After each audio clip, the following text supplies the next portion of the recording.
The following video is available in audio-only format on the free Red Pill Philosophy smartphone app. If you were about to hit the gym or go for a walk or on your way to work, just pop in your headphones and take this video on the go with you. To download the free app, just click the link below.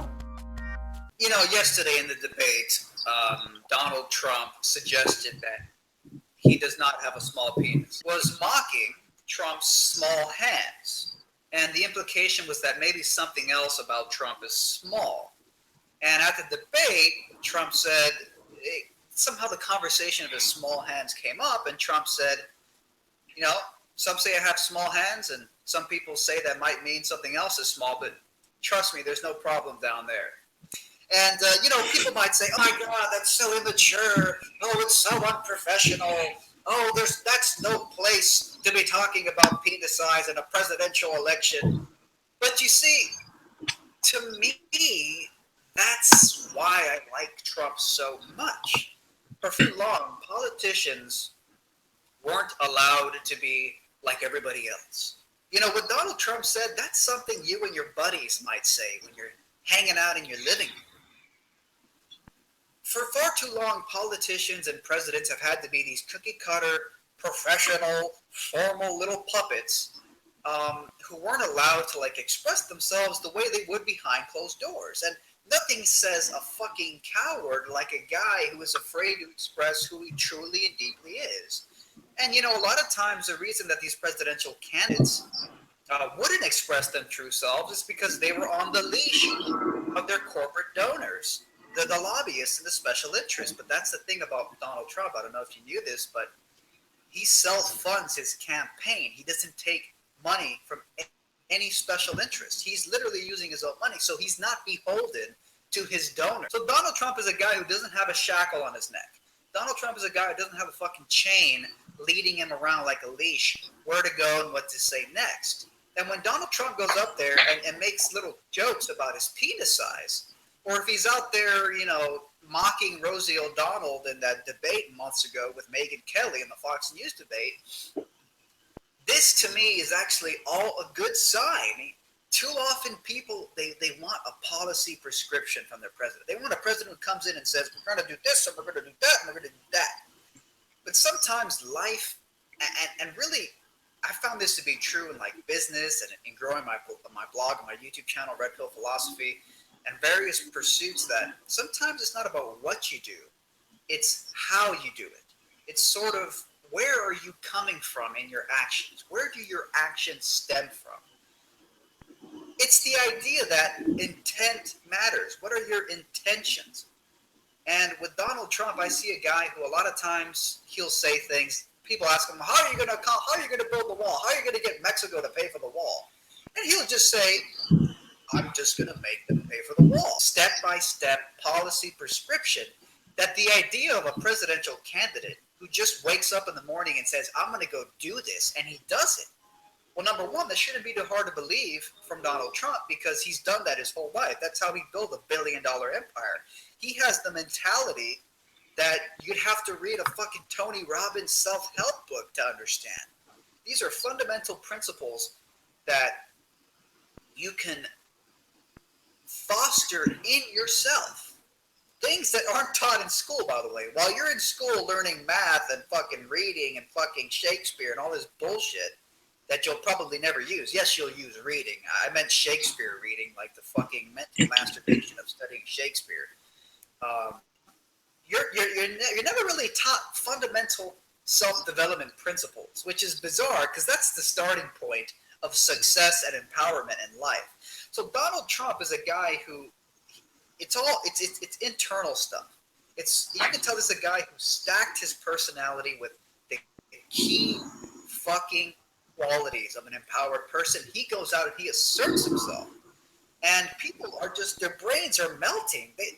Donald Trump, no one understands this guy. He's revolutionized the political game. Everybody else is trying to catch up to this guy. I don't even feel right calling Donald Trump a politician. He's not even a politician. And honestly, if he gets elected, he's probably going to run the government like a business. And honestly, that sounds like a good thing to me. Yeah, man. I have to agree that I share certain thoughts.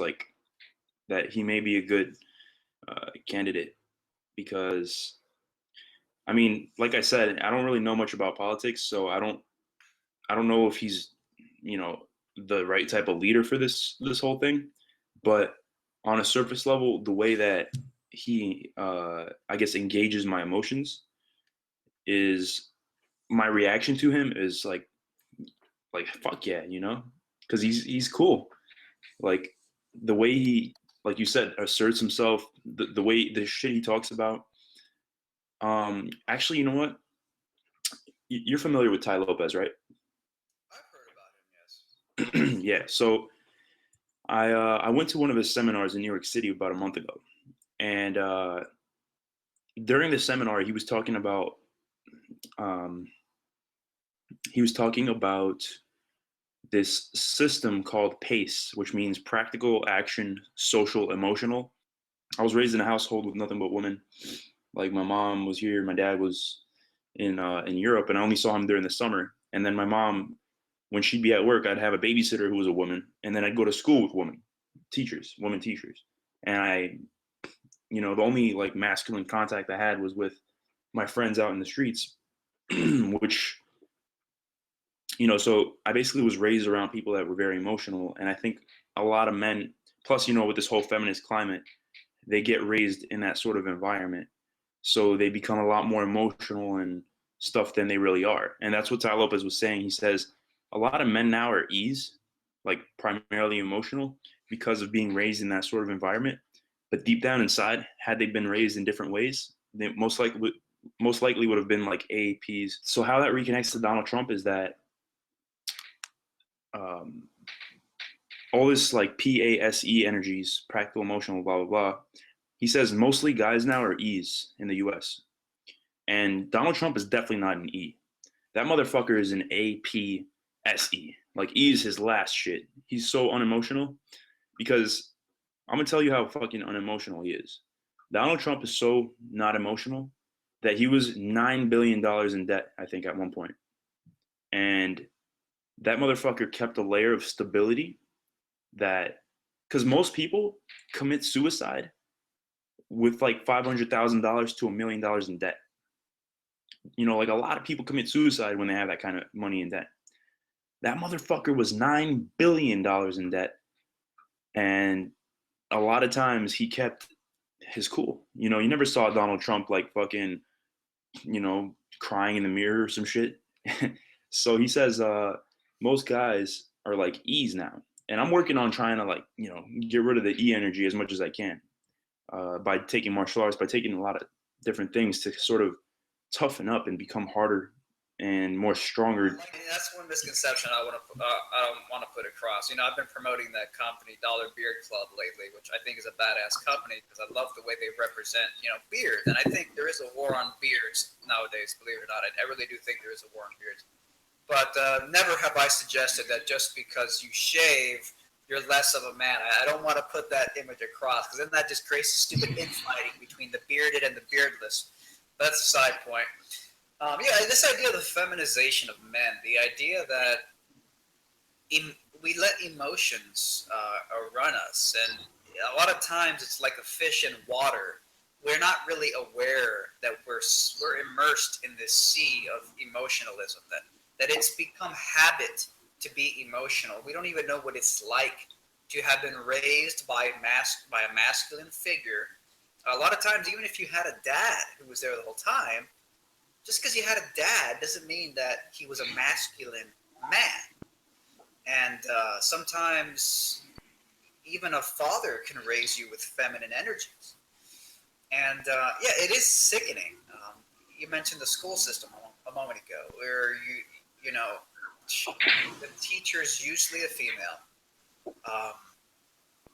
She's raising you most likely in accordance with her feminine standards, but a lot of times it's feminist standards, and feminine and feminist are really two completely different things.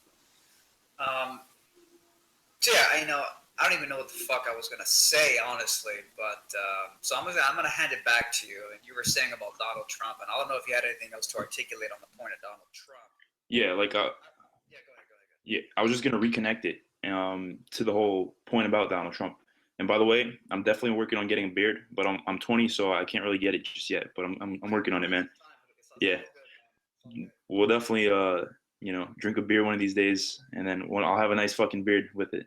We'll have a manly moment.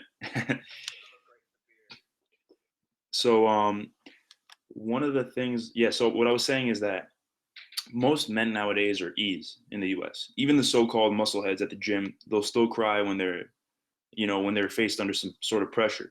And I'm not saying that I won't either, but one thing is for sure, and it's that I'm working on it on a daily basis to rid myself of that like weak kind of feminine stuff that I was raised with. Most of the time, there is literally zero purpose in getting emotional over a bad situation. It doesn't help you to get emotional, like to cry or to whine or to complain. It is literally, not only is it not productive, it is counterproductive. Being emotional when a bad thing is happening is fucking pointless. It doesn't solve the problem that you're emotional about to begin with. But it's so normal to get emotional, and then you start getting a conversation about the Buddhist meditators who have become just masters of control over their state. But that's a whole other thing. Sorry, keep going. Yeah, man. I definitely agree that, and you see, Ty would say that a P, practical, is the kind of person that recognizes the use of things. So most men, in my opinion, should be P's or AAPs or whatever. But the thing is, there's also, because like, let me just actually conclude that. Because practical people are the kind of people where it's like their philosophy, I would think, is there's no use in crying over spilled milk. That's kind of the thing I always remind myself when something bad happens. It's like, what's the point of me bitching about it? It already happened. I might as well just work on fixing it instead of getting all emotional about it. And as a man, being raised in like a warrior setting, such as most men have throughout history until recently, there was no, if you were emotional, that would be very bad for for your tribe, for your unit, especially if you were going to go out to war.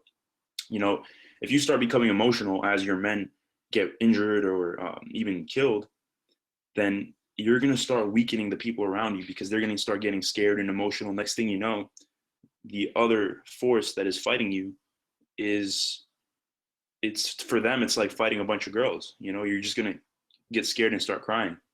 But there's also a good thing to emotional, and I'll touch base with that later. I just want to finish why it relates to Donald Trump. So as I was saying, Donald Trump is definitely not an E because that motherfucker has a thick stomach lining. So unconsciously, Ty was saying that unconsciously people that are E's really like the fact that Donald Trump is like a badass motherfucker because a lot of men are so like secretly they want to like, get the fuck up and rise, but they don't have the balls to do it anymore because little by little their balls have been cut off. So Donald Trump is like a version of all their balls put together. And all of a sudden now they're like, holy shit, finally someone with balls. And so they unconsciously sort of celebrate him and revere him because it's like, fuck yeah, finally somebody that can do what I wanted to do and whatever. So, but the thing about E's too, so that was my point on Donald Trump. So I agree that, he's a ballsy motherfucker and he's a good example for a lot of men. But one thing though is E's have their purpose too, such as if you're a doctor or like a psychotherapist or something, you don't want to be too hard ass because, if you're like somebody that's been really badly hurt and you need somebody to help you, you don't want them to be completely cut off from their emotions because you're going to not feel like you're not going to be in a healing environment. So people that are doctors and stuff, they have more E energy than if say you're like a sniper, you know what I mean? Or like a hardcore businessman. So E people, they have their purpose. They're empathetic, intuitive types, Those are the guys that are like priests, I guess, or just people that can really be intuitive and empathetic and understand where you're coming from, compassionate types. But that's not something that most men should be if they want to, keep up their nut sacks. That's the thing with Mr. Trump, is that yes, he definitely sort of is like a focal point for men who are tired of being pushovers. I think that's very true with American males, especially white American males. If you're a white American male, and you simply assert your self-interest, you want to be respected as a person, you will be attacked. You will be called a racist. You will be called a sexist. There will be accusations of your white male privilege to be succumbed. You're going to succumb to it. There's a lot of men right now who walk around feeling guilty, who feel ashamed of their natural self-interest. Meanwhile, if you're a minority in America, you can basically get away with murder, and no one's going to say anything because, oh, the poor minorities. And I say that technically as a minority, because I am Cuban. I am a generation Cuban. My parents were born in Cuba. So I wouldn't say because I wasn't raised to be a victim. My family wasn't big on professional victimhood, so I wasn't raised in an environment that said, oh, I'm a minority, I can get away with murder. But I did see it around me in culture, on television. I saw that if you're a minority, you can play the victim card. And yes, I think Donald Trump represents a sort of collective frustration.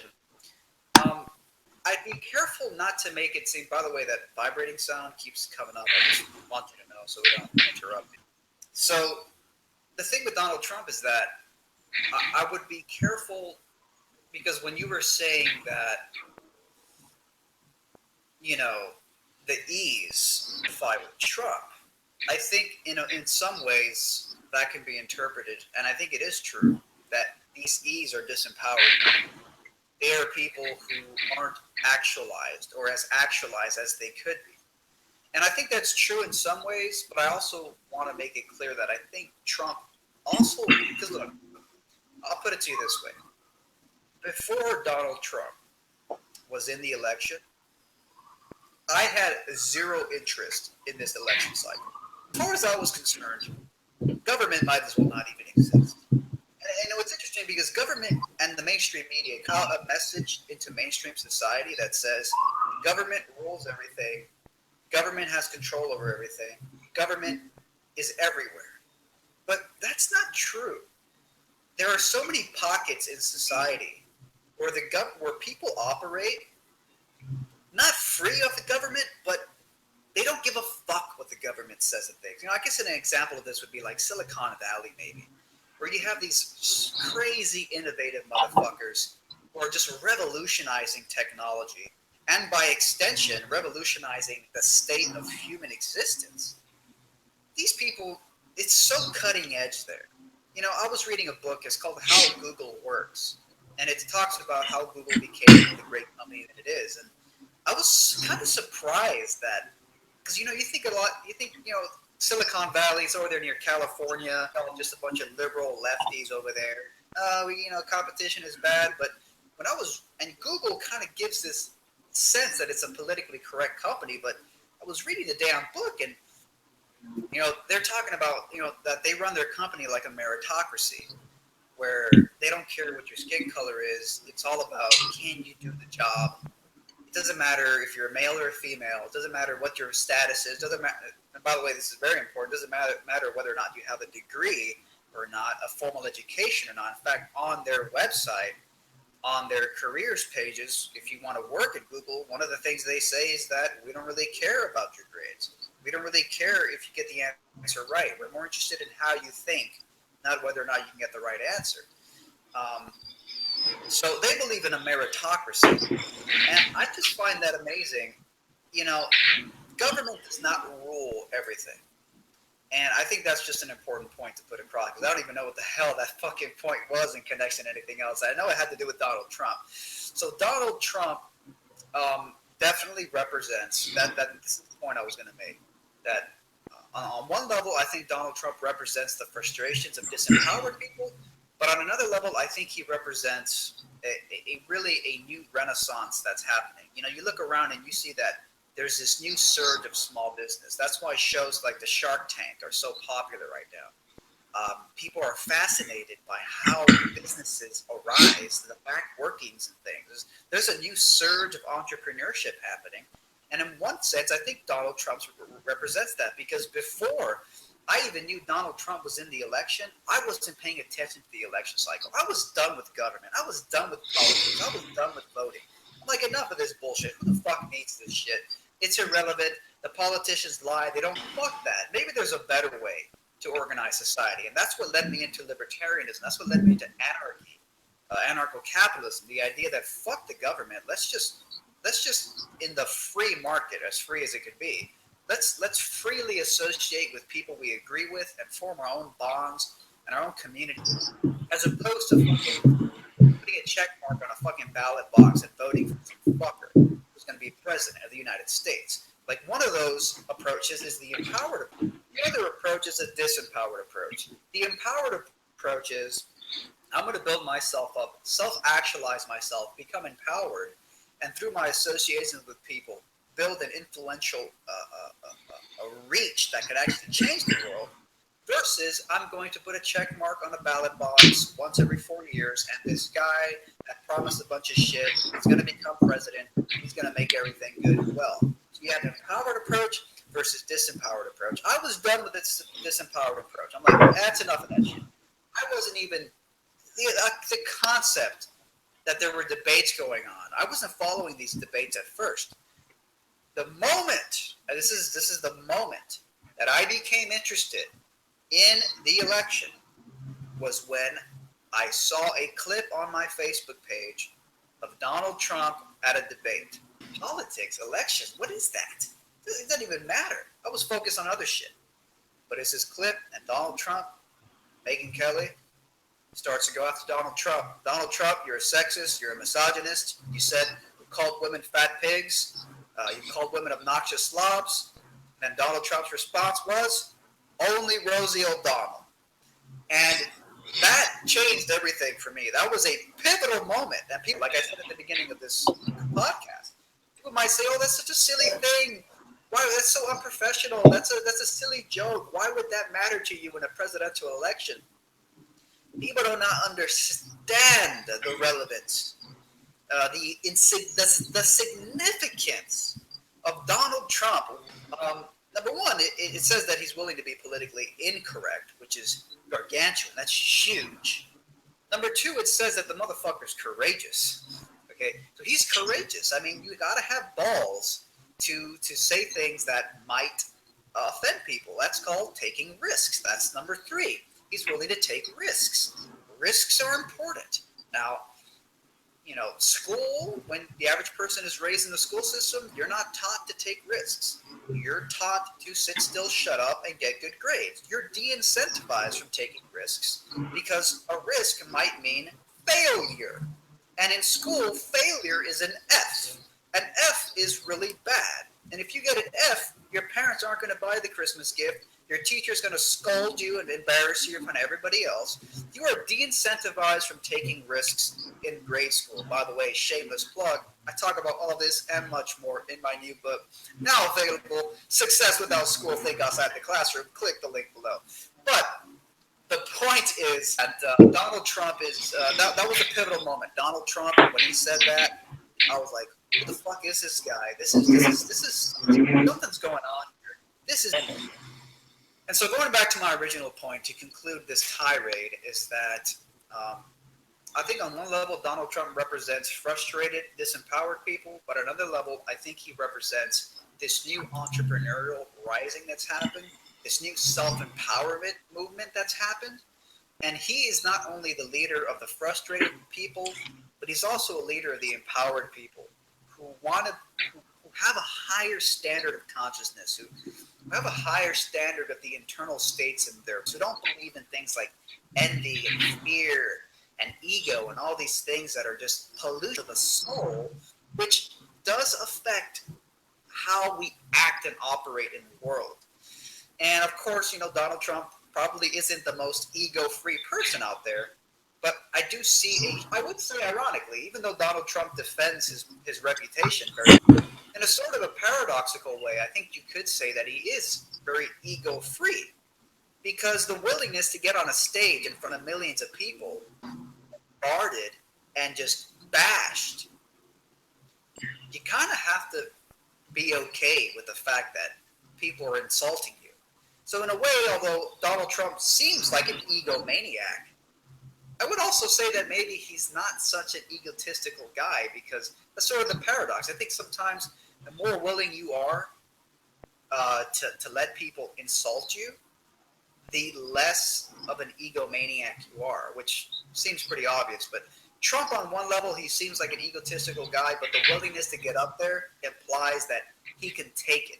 And I think a frail ego wouldn't be able to do that. So in a way, he kind of transcends his ego. Sort of a little paradox, but there.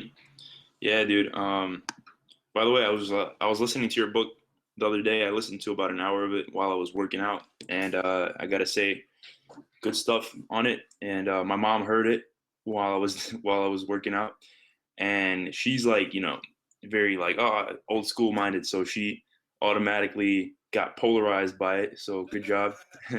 She was like, "This is bullshit," and then you started talking about yeah, you started talking about that little kid that was like a math whiz. I forget his name, but Jacob Barnett. yeah, and how like the whole story about how his mom took him out of school and then he started improving, and my mom, like, when she heard that, she started, I think, thinking about how she could have applied that to me somehow, like how maybe my creativity would have been a bit better had she homeschooled me and stuff. And automatically her attitude was like a little bit different, and she seemed to be enjoying the book as well. So I gotta say it's good. And It's very deliberate by me, by the way. The first chapter of the book is called "The Genius Dropout," and I very deliberately made that the first chapter. That first chapter is basically almost one giant appeal to authority. And an appeal to authority is basically saying, well, look, because the people in power said it's okay or said it's right, then it must be right. And that was the purpose of that first chapter, was so that, well, don't take my word for it. There are geniuses throughout history who sucked at school, hated school, or dropped out because they went to school, and yet they were they're considered geniuses today. So that was the purpose of that chapter, and it's very powerful for you to give me that little anecdote with your mom, because it actually reinforces why starting the book off that way was so important. If it's just some random guy saying "fuck school," your mom's gonna be like "fuck you." But if it's Jacob Barnett, a child genius, saying it, then it's gonna appeal to people. So it's very powerful to hear you tell me that. Yeah, definitely. I see what you mean.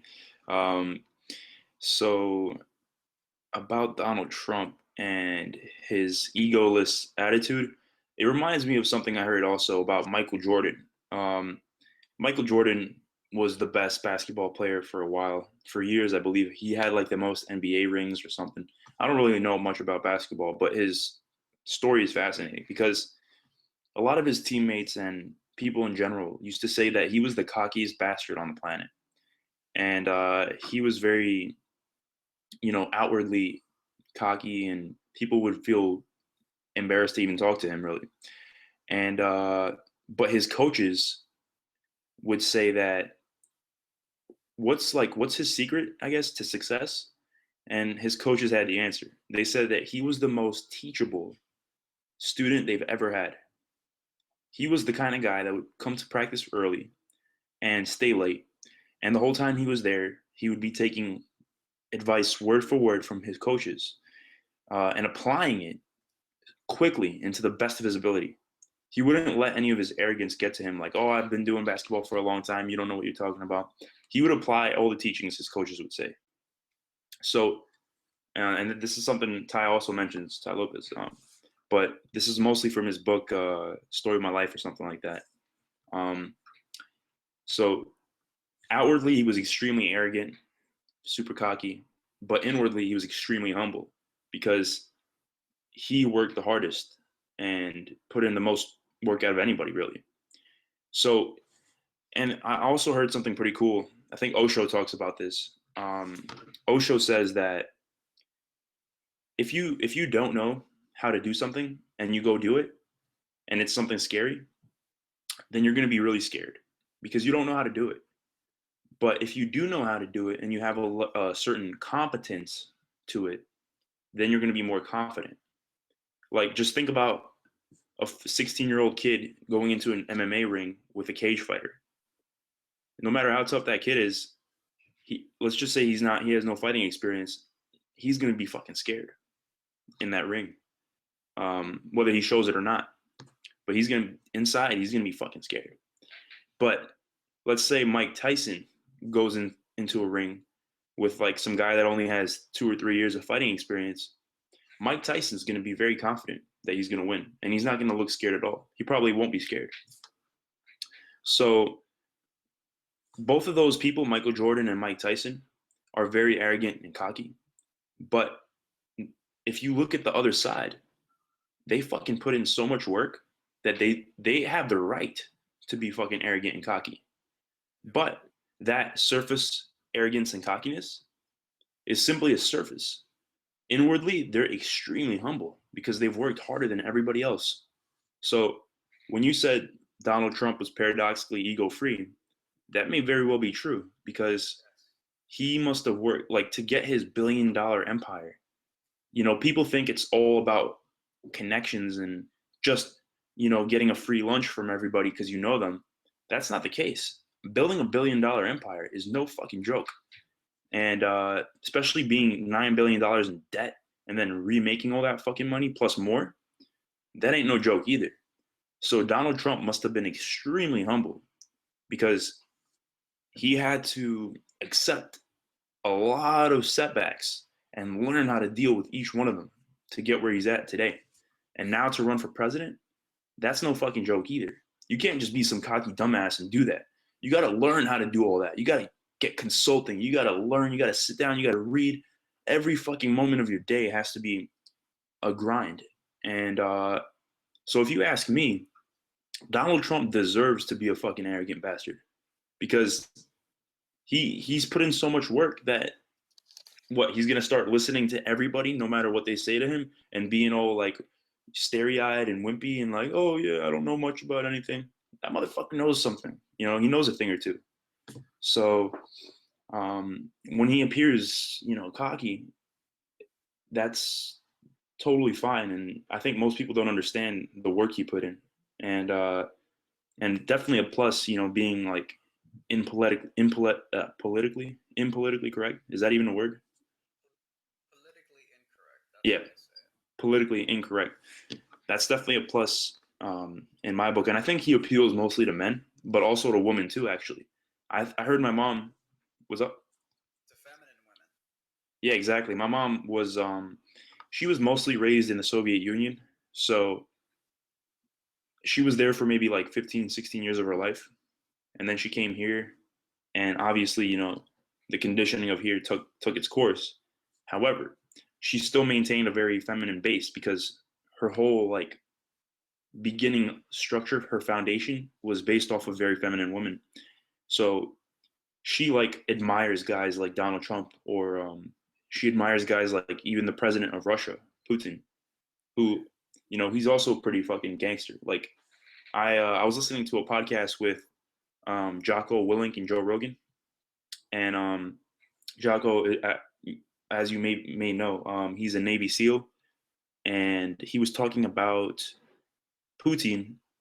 And like a lot of people in the U.S. don't like Putin because of the whole Russia-U.S. connection and this tension. And but even this Navy SEAL that fought for the U.S., he was comparing Obama to Putin, and he was basically saying that the comparison's pretty obvious in terms of who's more badass.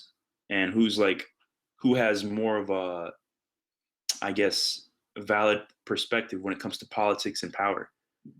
Like, Putin was a KGB guy, so he was raised around. I mean, he already had a lot of experience with violence, with war, with power, those kinds of dynamics. Obama, I doubt he ever, heard a gunshot wound around him or something. Maybe when he was like a kid in the hood or something. I don't know. But A little fucking little college rat spend his life in intellectual circles and universities and shit. Uh, just completely inexperienced little weaklings running this fucking country. exactly. And what that Navy SEAL dude was saying, Jocko Willink, he was saying that um, in Russia. So he was saying that Putin was a gangster, both and on both sides of the level. He said on the lower side, aka the negative side, he said that his thought processes are kind of scary because sometimes he says things that make people feel uncomfortable, literally, because he says some crazy shit sometimes, like about war and whatever. But on the other side, he also says a lot of stuff and he's tough, and he actually takes care of it. And he asserts himself and he's not afraid to take action and make shit happen. He's not always like asking 1,000 counselors what to do because he has that kind of authority that I think people in the U.S. Don't really have anymore, like politicians especially, because here it seems like to make a move as a politician, if you're a president, you have to ask like a million people their permission first before you like get something done, and that weakens the presidential like authority and stuff. And it's also based off his attitude, of course, too, because he is the leader. He's put as Mr. President, so he sits in that chair. And I think if somebody like Trump were to take that chair, his influence and power would be a lot more. I forget the word, but it would expand a lot more, and it would be a lot more dominant. So yeah, women admire that shit. A lot of men admire that shit. Um, and like I said, I don't know much about politics, so for all I know, Trump could, he could be like a very powerful person in that chair. Yet he can make some crazy shit happen that we might not necessarily like. I don't know how he's going to run it if he does become president. Do you think he's actually going to be president or no? Well, some, every election cycle, there's people who are like math whizzes, and they tally up the statistics, and they can make fairly accurate predictions on who's going to be president. Right. A few of these math whizzes have come out, and one of them said there's like a 97% certainty that Donald Trump's going to be the president of the United States. So, that's why I haven't endorsed Donald Trump yet. In fact, I'm thinking of a title for this video. It's probably going to be Why Donald Trump is Awesome. In parentheses, it's going to say, not an endorsement. The reason is because I think the reason Donald Trump is kicking ass right now is because he is a manifestation of people who don't believe in government, who don't like government. Donald Trump is not, when he becomes president, it's ironic that a billionaire businessman who's never really been a politician his entire life may very well be the leader of this country in the government. But when he becomes the leader, he's not going to be our traditional concept of a president or a politician. And in fact, if he runs the government the way he runs businesses, the very concept of government is going to it's going to change. It's going to be more like a business than it is going to be a government. Now, some people say, oh, that's evil because businesses, they just care about profit. First of all, oh man, I don't want to go down that fucking road. I'm not going to go down that road because that's just, it's just too much, too deep, too complicated. I don't want to go down. The point here is being a traditional politician, and the reason I won't endorse Trump is because I don't think I'm going to vote for Trump. And the reason I wouldn't vote for Trump is because, again, it's like I said, I believe that voting is a disempowering thing to do. And ironically, I might vote for Trump just so the person who is the president of this country isn't the same type of government that we've grown accustomed to. So that at least the person running the country isn't some weak fuck like Bernie Sanders who let two black women from the Black Lives Matter movement basically trample all over his face, and then he apologized the next day. I mean, imagine that. Imagine a victim of a bully apologizing to the bully. That's what Bernie Sanders did. He apologized to his aggressor. That is fucking Stockholm Syndrome 101. But Donald Trump, that's sort of the paradox. I don't think I'll vote for Trump because I don't like the idea of presidents, but I would like if he was a president because I don't think he's the kind of guy. He's not the kind of president who's going to push this paradigm of worship me, wait around for me to tell you what to do. I don't think he would be that kind of president. So just as a matter of changing the paradigm of government itself, I paradoxically might vote for Trump just because he might actually literally obliterate what we have come to know as government for the past 100 fucking years. So it's almost like an act of anarchy to vote Trump into office. Really fucking, I'm telling you, this is unprecedented. We've never seen this in this country. Maybe the last person like this was George Washington. Maybe I mean this is revolutionary level stuff that's going on here. When was the last time a billionaire businessman, non-politicians, for decades? So no, I won't say that I'll endorse Trump. I won't say that I'll vote for Trump. But I will say that I wouldn't mind if he's president because I don't think he would be the traditional type of president we've had throughout time. And a government that reflects Donald Trump's will and desire won't look like government. I think it'll look more like a business. That's one of the things he keeps saying. He keeps saying this. People ask him, how are you going to lower the debt? How are you going to save money? And his mainstream response is, we're going to eliminate waste, fraud, and abuse in these government programs. Government programs have been historically notorious for being inefficient and lethargic. In other words, they're government programs that don't operate like businesses. If you own a business, you have to be efficient. You have to be lean. You have to worry about these realities. For far too long, government programs don't operate by the same rules that everybody else has to operate by. Spend all the fucking money we want. I'll give you an example. My dad, he's retired now, but he used to be an air traffic controller. And he would tell me stories where there would be quotas at his airport that he worked at. These airports are all run by the government, the FAA, Federal Aviation Administration, and there are like quotas in place where you're given a certain amount of money every year to purchase things to make the airport control tower look good and functional. So they can buy like televisions and all types of recreational things, like a little gym for the workers and stuff like that. Mm-hmm. But it got to the point where the only way you would get a renewal on your funds for the next year, every year they're giving funds, but the only way you can get funds the next year is if you spent all the money that was given to you. So the logic was, oh, you spent all your money? You must need more money. Here's more money. So what ended up happening was they would purposely buy a bunch of shit they didn't need just so they could have more funds the next year. This is just insane waste. And that's something that only the government can do.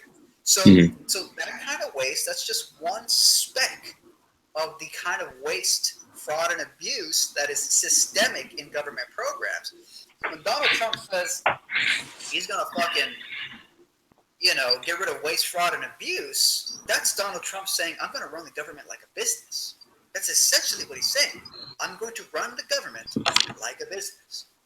Right. I think if you run the government like a business, you're going to have a very different type of government. It's going to be hard to even call it a government.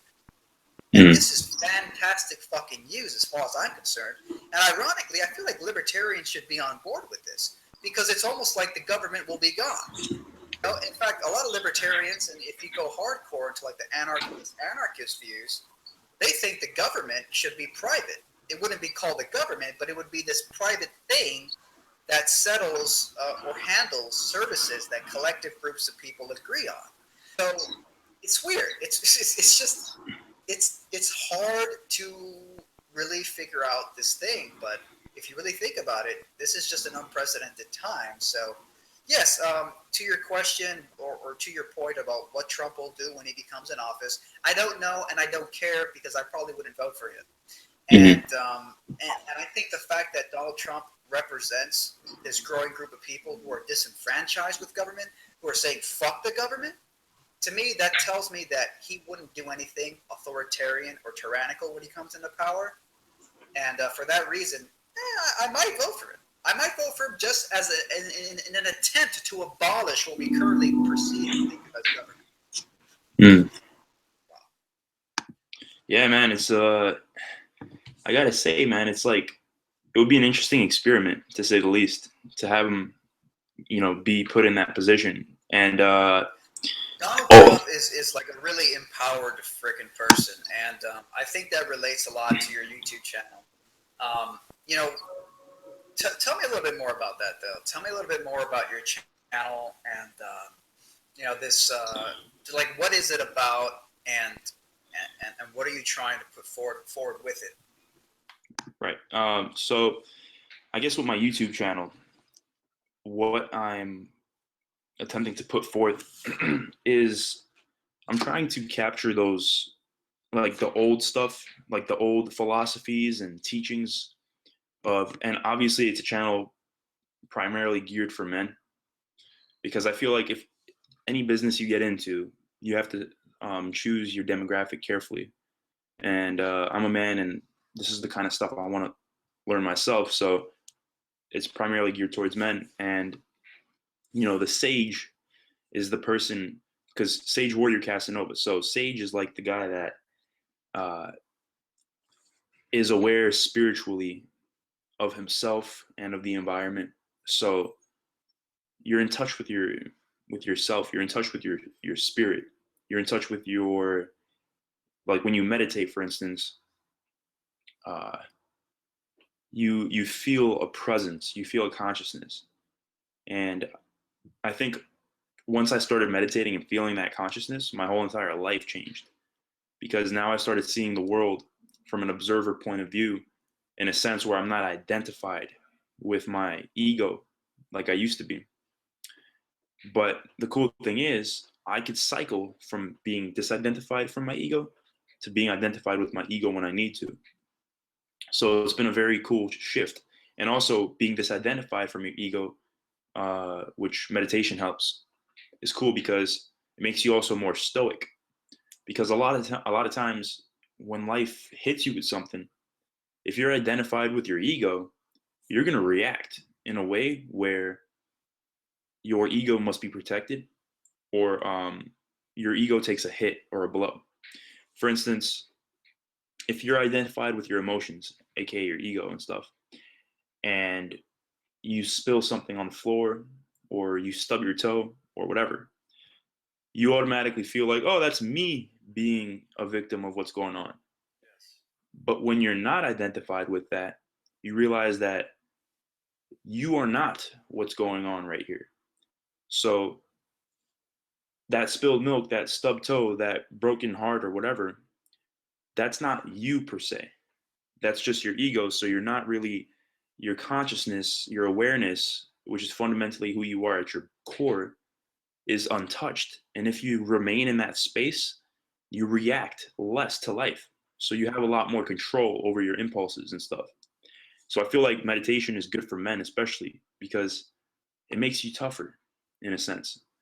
And it also makes you more intuitive because you're connected with your body more, with your mind more.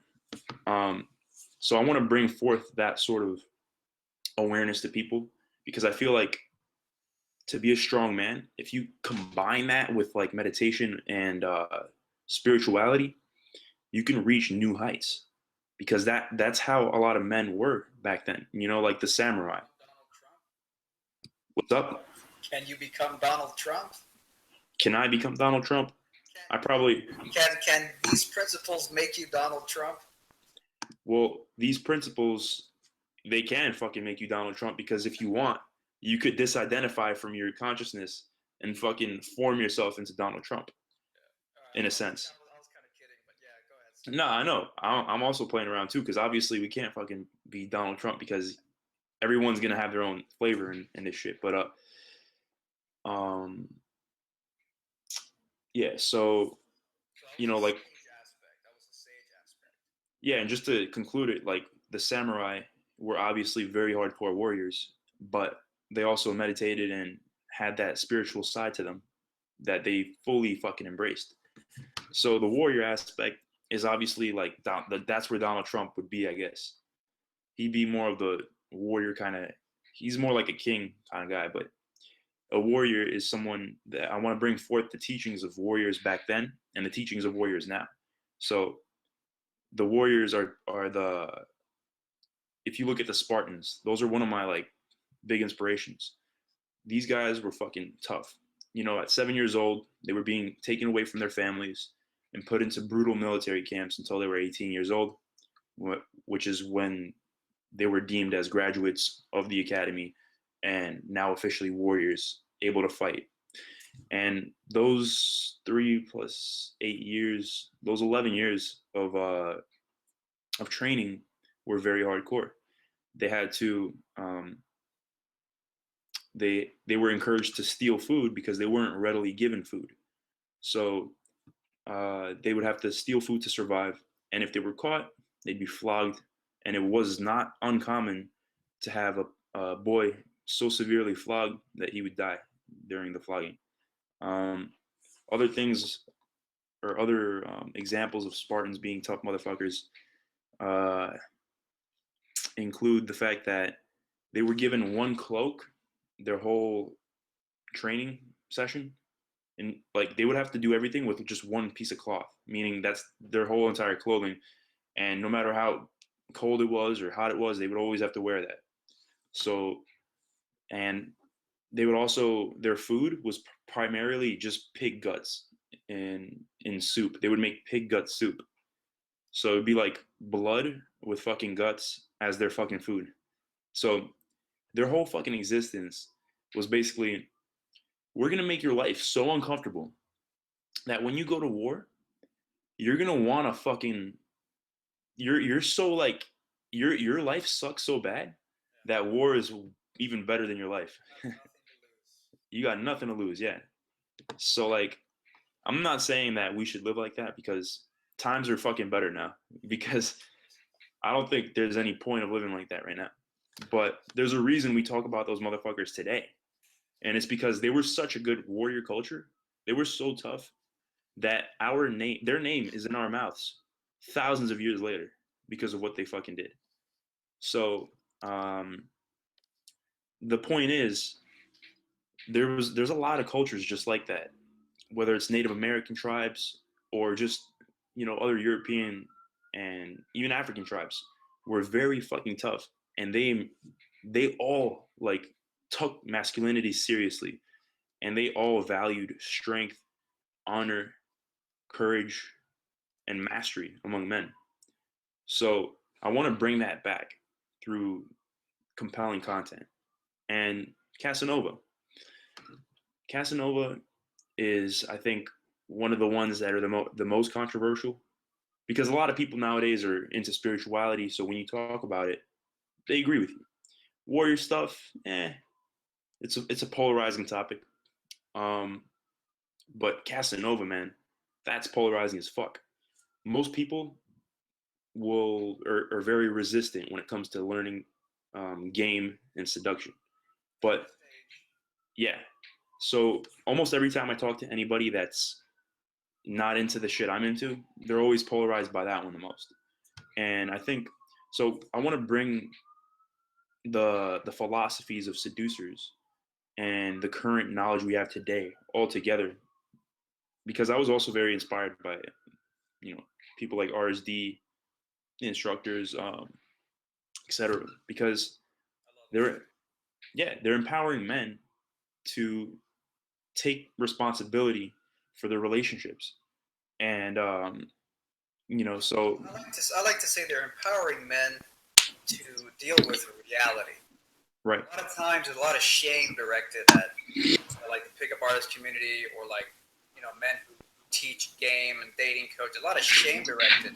Hmm. Oh, what are you learning? You're learning to be a bunch of misogynist, or that's stupid. You don't need that. Actually, you do.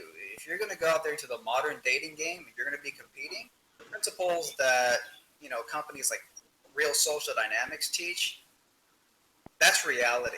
So to me, it's about teaching men to adapt to reality. Sorry. Yeah, no problem. That's exactly what I'm trying to say, is that I want to bring back the knowledge of even past seducers. Casanova was one. Um, I haven't done a lot of research on Casanova, but I chose the name because of the connotation or the meaning. But some say that he was slightly feminine as a man, meaning like he wasn't like a tough bastard. He would get women even though he wasn't a tough man. But obviously, he was still tough because living in those fucking days, um, you know, you were most likely tough if you were a man because honor was a big thing. But one thing about Casanova was that he was a social chameleon. He fucking understood social dynamics very well, and he had like that scientist sort of mindset when it came to social stuff, social situations. And I feel like as a man, understanding social and Casanova is not just with women; it's also with your fellow men. It's understanding social dynamics, really, between your fellow men, whether you have a tribe or a group of guys. You want to understand how to interact with them. You want to understand how to interact with people outside of your tribe. You want to understand how to interact with people that are super politically correct and don't understand you. And you want to understand how to influence people and stuff. So, but obviously, it has a lot to do with women and just becoming the kind of guy that you you're proactive in your search to understand the opposite sex so that you can maximize your results and live the kind of life you want. So it's basically a philosophy where you don't leave anything to chance because you're fucking proactive and you're taking steps every single day to ensure mastery in all areas of life. So I just want to like bring together, or I want to create a YouTube channel that brings all those things together to create a man who has extreme ownership over his life, and that's a term. And I'm plugging in, I'm gonna plug in Jocko Willink, that badass Navy SEAL who wrote his book Extreme Ownership, which I'm reading right now, and it's all about being 100% responsible for your condition, which I have tatted on my wrist. It says 100% responsible, and it's about bringing that philosophy through a YouTube channel so that men nowadays, they don't fucking complain when something's not going right in their life. And instead, they take full responsibility, whether it's their relationships, they're not getting laid enough, whether it's they feel like they're being victims or people are trampling all over them or whatever. It's just reminding those guys, hey, look, you're responsible. No one's going to come and save you. God isn't going to come, Jesus isn't going to come down from the fucking sky and say, hey, kiddo, you having a bad day? You know what? Here's a pass. Shit doesn't work like that. So it's about being also an extreme realist and just understanding reality and also being what's the word? An optimist. Yeah, being an optimist in the sense where you're fucking happy, you're living life, you're ready to do shit, and that's one of the things that your YouTube video that you made a long time ago when I asked you a question, first step to your destiny, that was an optimistic video because that video said, listen, man, we live in a time right now where it's like there's so much awesome shit going on. You must take responsibility and be the kind of man that like goes out there, man, and like you had that mindset that was optimistic because you said, "Fuck it, dude, adventure." That's optimistic because it's not like, "Oh shit, you're gonna fail." It's like, dude, maybe you could do this shit. And now I've been doing it, and yeah, life has not been the same since. So I guess that's a little bit about the YouTube channel. Cool, man. Yeah, I think I dig it. Something about I feel like you may have encapsulated everything that matters. Honestly, you got the consciousness, subjectivity element with the Sage. Because guys, if you didn't already know, his YouTube channel is called Sage Warrior Casanova, and so the Sage, and then you have the Warrior. And one thing that popped into my head while you were talking about the grueling conditions that the Spartans had to go through. Keeps going back to Donald Trump, apparently. I heard Donald Trump only sleeps about 3 hours a night. Yeah. Which is savage. That's like savage level. I mean, that guy, you have to be on another fucking level to be going 3 hours of sleep a night. Which is funny because I've always wondered how much sleep we really need. I always thought it was bullshit. Years ago when I heard recommended 8 hours of sleep per night, I'm like, really? Really? Is that necessary? I'm not too sure if that's a requirement. And I was always wondering what's possible. I've even thought about like the whole breatharian thing. Is it possible you can still survive? I have no idea if that's true or not. But yeah, I mean, how much sleep do you really need? And it's funny the role that willpower plays in performance. It's not like I wouldn't say Donald Trump is like cut from a different cloth. Like he's a 3 hours of sleep a night gene. He's got the genetics to only sleep. I don't think so. I feel like I think with enough desire and discipline, you can dramatically reduce the amount of sleep you need every night. I think sometimes sleepiness stems from a lack of motivation. Really. If that's true, then that's pretty amazing. But yeah, I dig the idea of your channel, man, and I implore anybody who's watching, click the link below, go check out his channel. I don't know how many videos up you have right now, but stay tuned because I think you have something here. I think that could be really good. And especially, I do dig the Casanova element of your channel. Although I don't know anything much about Casanova, I do know a lot about women and the dynamics of how women are and how men are. They operate a certain way. And it's funny that we mentioned feminine women liking Donald Trump. There's this one Hispanic lady who loves Donald Trump. And she even said it herself. She's like, I love that he's very masculine. I love this idea of the masculine man. And you know what? Maybe Trump again. Trump maybe is a manifestation of this collective resurgence of masculinity in this deadened age of feminism. Yeah, I mean, it's a powerful thing. Especially when you learn kind of the little teasing things you can do when you're flirting with a girl that'll make her like you even more. Women, they obviously have their own little games. They play hard to get. But you could do little things with women. I mean, God, let's see if I could remember one of them. There was this one girl.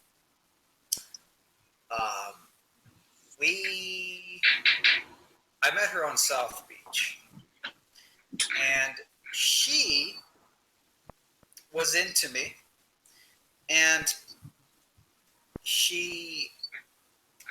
I was receiving text messages from another girl.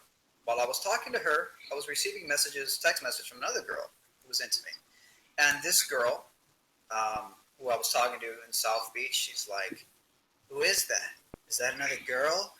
Who's texting you? But she was saying it in sort of a teasing way, like she was attracted to the fact that there was another woman trying to talk to me. That was sort of insightful because, like, wow, so, women say they don't like the douchebag, they don't like the womanizer, that this girl's literally getting more attracted to me because I may have multiple sexual options on the table. That was just one little thing. It's just countless little things. And you understand what female nature is, and you understand that you can't deny it. And to me, that's what a white knight is. A white knight is a man who refuses to or is simply ignorant of. He refuses to acknowledge or is simply ignorant of female sexual nature, and they go into this rebellious fight where the white knight male, he will claim to be pro-woman. I'm pro-woman, yeah! I think the reason they go around shouting, I'm pro-woman, is because they're actually anti-woman. They are anti-feminine. They hate femininity. They hate that women are more attracted to the alpha male. Right. That they weren't man enough to be. They resent that women tend to go for the most assertive and masculine man. And so the white knight claims to be pro-woman, but he's actually on a bitter fucking crusade against feminine women. Mm-hmm. That's really what I believe motivates the white knight. And there's a lot of interesting anecdotes. There's cases of male feminists who, when they'll be around a bunch of other female feminists, and there are cases of these male feminists sexually harassing the female feminists. And in other words, the true man beneath the white knight facade, the male feminist facade, came bursting out of his politically correct shell, and he couldn't contain himself when he was finally around women who were giving him a little bit of validation, these feminists.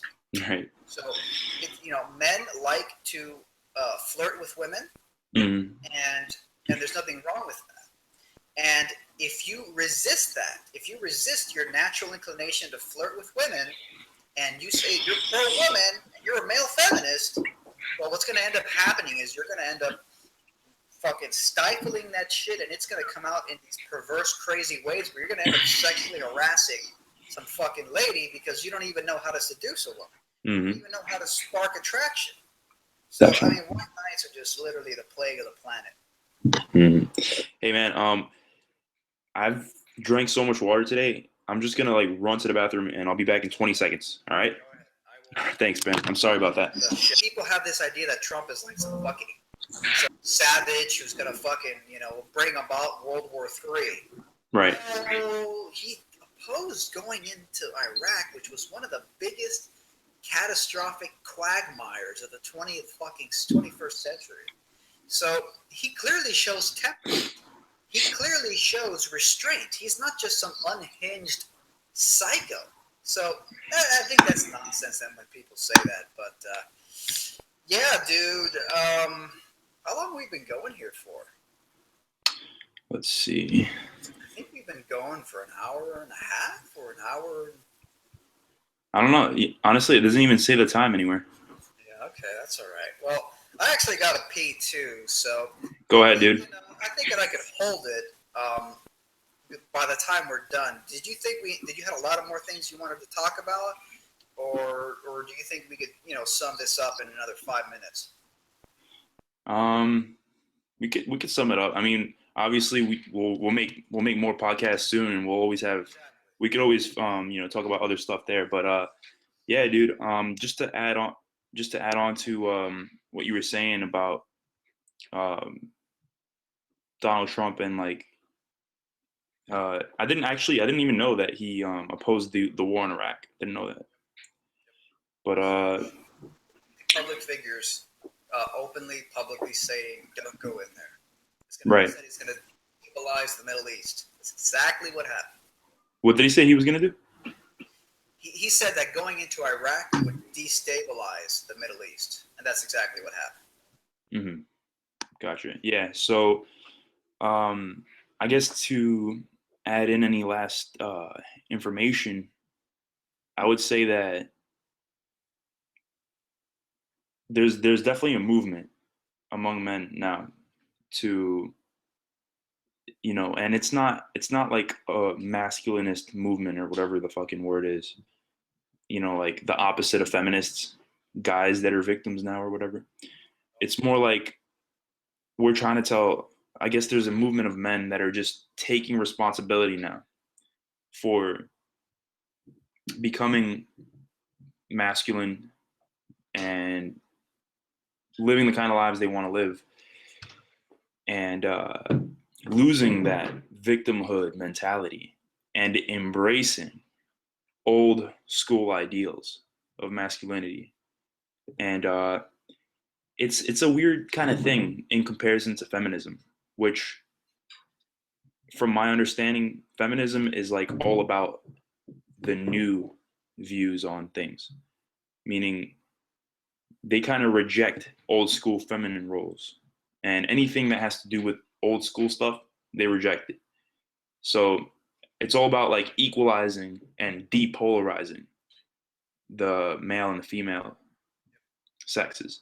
And that's something that's interesting, man. It's like the more I look at these politically correct people that are, especially if they're in couples, the more I see that the male and the female are very similar, like similar minded, similar in temperament, similar in so many ways. And I think that's one of the biggest reasons why women fucking shave their hair and like get fat after a while, because the guy paradoxically becomes less masculine, less aggressive, less, he starts to depolarize himself. So when they were in their 20s and the guy picked up the girl, whatever, he went up to her, he was a badass. He had a fucking beard. He was like rocking some fucking biceps. He went in there and he was like, hey, I want to talk to you. And he put in that work. He seduced her. She let go into her feminine. She went along with him. And he was like, hell yeah, this chick is awesome. She's sexy. She's feminine. She's laughing at my jokes, blah, blah, blah. And the whole polarization was there. But as time went on, the guy started becoming more emotional. He started succumbing to all these ideals, all these all these antidotes that feminist mainstream sort of broadcast onto him. And, he starts to fucking eat junk food. He starts to get that belly. Next thing you know, he's kind of fat. They settle down. Exactly. They settle down in that competition, that drive, that life energy starts to go downhill. And the woman looks at her man. And I'm actually giving men even more responsibility than they can take, or not than they can take, but even more than they think they can take.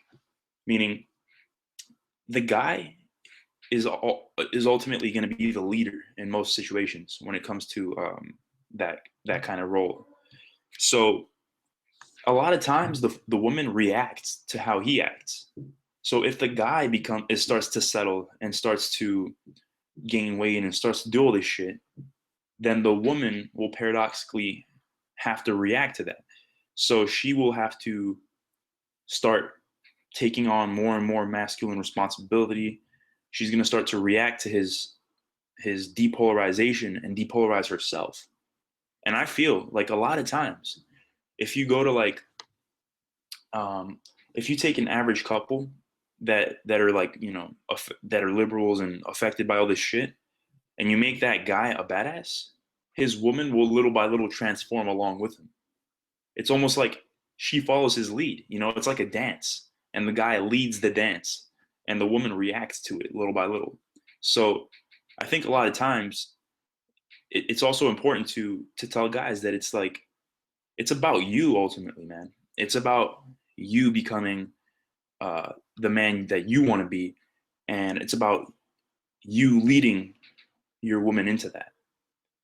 And if she doesn't want to fucking change along with you and embrace her femininity and understand that you're going to be a fucking badass, you're going to be a man, then you got to let her go if she's not willing to go with the flow. But a lot of times women will react to that new you and go with it and change themselves.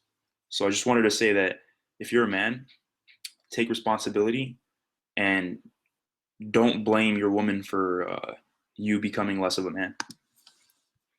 It's so ironic because what could be more pro-woman than that? I mean, Yeah. You're basically saying you take the lead in the relationship.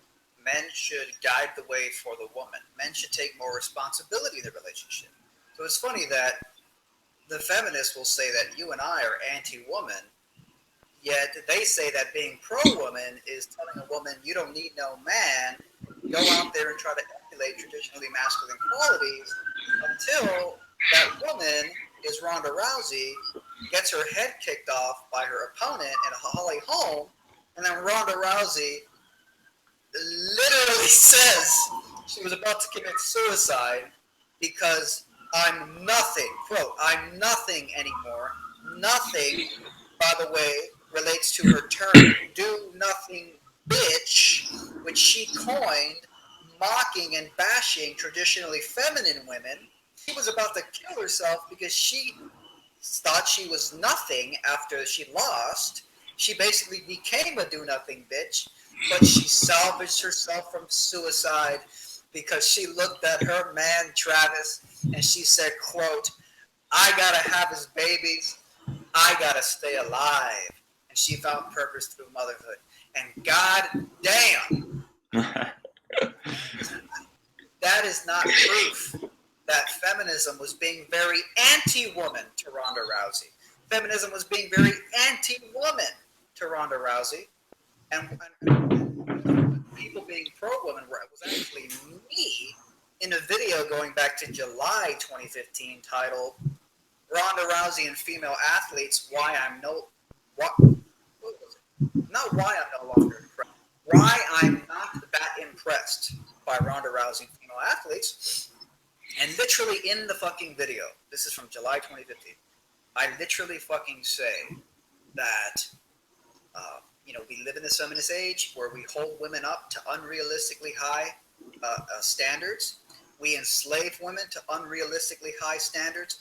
Go emulate, go do as many push-ups as men do, blah, blah, blah, blah, blah. Go do what men have traditionally done throughout history. And that is, and I literally say that is not necessarily a pro-woman message. And it literally was all fucking proven, and that's goddamn important. But, all right, man, I really got to take a piss, and I think we've been for a long time. So, again, everybody, thank y'all for listening. The link below to Max's channel, check it out and subscribe. I know he's going to be producing damn good fucking quality in a few weeks and months. Check his stuff out. Anything else that you would like to say, sir? Yeah, man, I just want to, add one more thing to what you just said, and I'll make it quick. And it's that, yeah, definitely there's this, movement of women being told that they have to have these traditional male qualities now. I think they made two women supposedly passed the U.S. Army Rangers test, even though that shit was bullshit too. If you do it in research, they were given a lot more chances and they were hazed a lot less, etc. But yeah, there's a lot of fucking shit like that where it's feminism is supposedly pro-woman, but it's almost it's anti-woman. And that example that you said with Ronda Rousey was fucking gold, man. And yeah, I just wanted to say that. But other than that, fucking good talk, man. Hey, man, it was